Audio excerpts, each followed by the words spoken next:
देशात सुमारे 200 रामकथा लिहिण्यात आल्या असून त्या सर्वांप्रती मला आदर आहे. ऐतिहासिक घटनेच्या रूपात रामकथा जाणून घेण्यासाठी वाल्मिकी रामायण हे प्रमाण ग्रंथ आहे, असे मत स्वामी गोविंददेव गिरी महाराज यांनी व्यक्त केले.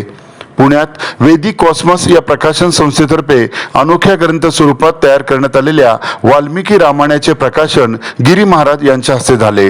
MIT विश्वशांती विद्यापीठाचे संस्थापक अध्यक्ष प्राध्यापक डॉक्टर विश्वनाथ कराड यांची यावेळी प्रमुख उपस्थिती होती. यावेळी गिरी महाराजांचे अनमोल मार्गदर्शन झाले. पाहूया ते काय म्हणाले. वो सब ग्रहण करना ही चाहिए, उससे हमारे जीवन का कल्याण है. इसलिए वो जहां जहां से मिलता है वहां से ग्रहण करना चाहिए. लेकिन जब हिस्टोरिकल राम की बात आती है तो जो एकमात्र ग्रंथ प्रमाणभूत ग्रंथ है वो वाल्मीकि रामायण है, दूसरे कोई भी राम कथा नहीं. I am talking categorically. Ram कथा यदि हिस्टोरिकल चिंतन, क्योंकि हमारी अगली पीढ़ी और इस समय की भी जो पीढ़ी है ये प्रश्न निर्माण करने वाली पीढ़ी है, और ऐसी पीढ़ी के सामने जब भगवान श्री राम ऐतिहासिक पुरुष रहे अथवा नहीं रहे यह प्रश्न रखना होगा तो वाल्मीकि के अलावा अन्य आधार नहीं. अच्छा, इस प्रकार के प्रश्न खड़े होते हैं कि नहीं? हमारी मूर्ख सरकार ने सुप्रीम कोर्ट में एफिडेविट दिया था कि राम काल्पनिक व्यक्तित्व है. इतनी मूर्खता जो हमारी सरकारें कर सकती है तो हमारे युवा पीढ़ी के अंतःकरण में कंफ्यूजन निर्माण हो जाए, इसमें कौन बड़ी बात है. इसलिए इन सारे कंफ्यूजन्स को, इन सारे भ्रमों को सदा के लिए समाप्त करना होगा तो वाल्मीकि राम कथा ही पढ़नी होगी, वाल्मीकि रामायण की ओर ही जाना पड़ेगा. आज भी इस प्रकार के कंफ्यूजन्स निर्माण किए जाते हैं. उत्तरकांड वाल्मीकि रामायण में है कि नहीं? कितने लोगों ने, उसमें कुछ साधु महात्मा भी है, कुछ अच्छे वक्ता है, कुछ अच्छे बुरे वक्ता भी हैं, लेकिन सबने मिलकर के उत्तरकांड को जब दूर करना आरंभ किया तो मैंने खड़े होकर के कहा कि आप कभी इसको प्रूव कर ही नहीं सकते हैं. उत्तरकांड वाल्मीकि रामायण का अविभाज्य अंग है और यही बात है. लेकिन इन बातों के लिए we have got to fight, we have got to face the audiences and we will be prepared. और यह यदि करना होगा तो वाल्मीकि एकमात्र आश्रय है, वाल्मीकि ही एकमात्र आश्रय है. और वाल्मीकि की जो विशेषताएं हैं वो विशेषताएं आपको अन्य किसी भी ग्रंथ में नहीं मिलेगी. सबसे पहली विशेषता वाल्मीकि की यह है, ध्यान इस बात का रखना, बाकी सारी राम कथाएं भगवान श्री राम के पश्चात सैकड़ों वर्षों के बाद में लिखी गई.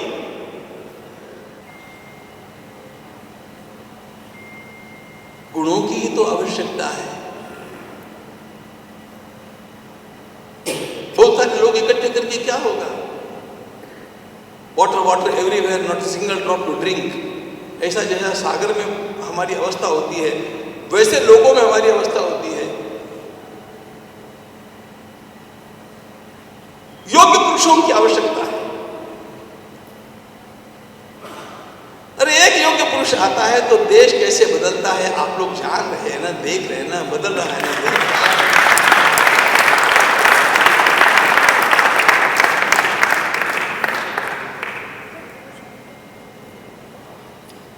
हो रहा है ना 70 साल का कचरा साफ, होना चाहिए भी ना. और ध्यान रखना, यह तभी हो सकता है जब किसी के सामने भगवान श्री राम का पुरुषार्थ होता है.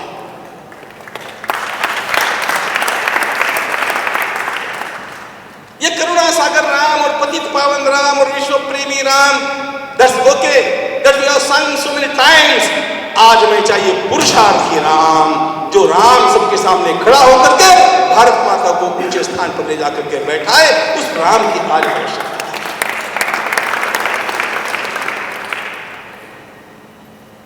और इसके लिए कोई प्रतिकार करना पड़ता है. भगवान श्री राम की सबसे बड़ी विशेषता क्या है? भगवान गीता में श्री राम को किस लिए याद करते हैं?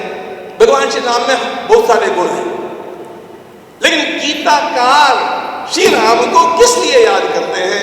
विभूति योग में राम शस्त्रभृतामहं, शस्त्रधारी लोगों में मैं श्री राम हूं. देखिए भगवान श्री कृष्ण की दृष्टि क्या है. भगवान श्री राम के अनंत गुणों में से उन्होंने क्या चुना? भगवान श्री राम प्रतिकार के लिए सन्नद्ध है। प्रतिकार, शत्रु धारण का अर्थ होता है प्रतिकार करने की क्षमता होना। और जिस समाज में प्रतिकार की क्षमता नहीं होती वो समाज नष्ट हो जाता है।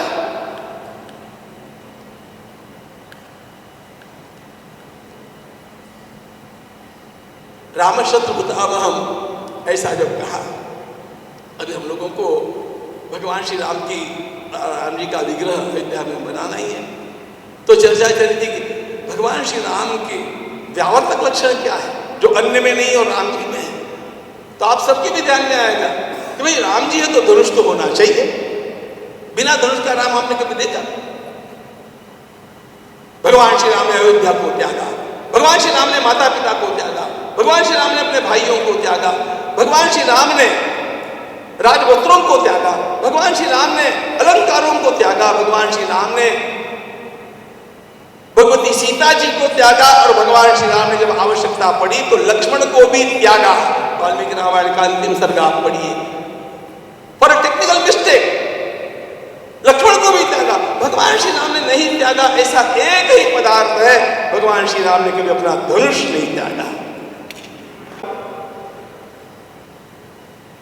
यह प्रश्न पूछा है वाल्मीकि ने देवर्षि नारद जी से, और क्या पूछा है?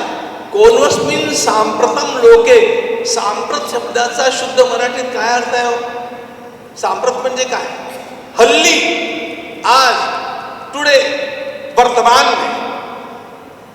में ऐसा कौन व्यक्ति है जिसे आप सर्वश्रेष्ठ गुणवान मानते हैं? वर्तमान की बात करते हैं वाल्मीकि ने यह नहीं कहा कि मुझे कोई पुराने महापुरुष की कथा सुनाइए। Today he will be present. और जितनी तीखी भाषा में वाल्मीकि ने पूछा उतनी ही प्रखर भाषा में नारद जी ने कहा अभिविद्यमान व्यक्ति। और एक बात ध्यान रखना, देवता की कथा नहीं, भगवान की कथा नहीं, देवयुक्त श्रूयताम नरः।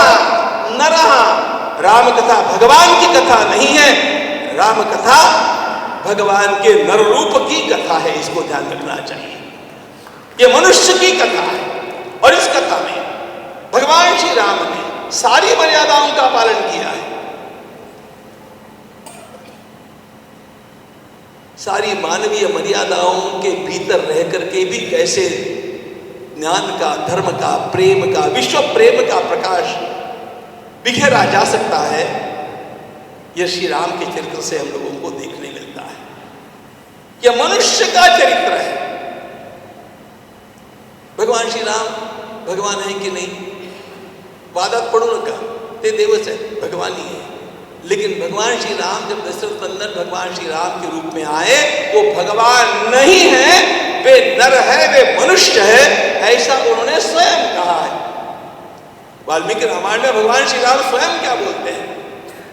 वे ऋषियों ने उनकी स्तुति की, आप साक्षात भगवान हैं। भगवान ने कहा आत्मानं मानुषम मन्ये, आत्मानं मानुषम मन्ये रामम दशरथात्मजम्। भगवान के कोई पिता नहीं होते हैं, मेरे पिता महाराज दशरथ है, मैं उनका पुत्र हूं, मैं अपने को मनुष्य मानता हूं। और आपको एक बात बता दूं, ये जो मानवीय मर्यादाएं हैं ना, कितने हद तक भगवान ने इनका पालन किया। संपूर्ण वाल्मीकि रामायण में भगवान श्री राम के द्वारा किया गया एक भी चमत्कार नहीं है। आजच स्मार्ट महाराष्ट्र न्यूज चॅनलला सबस्क्राइब करा।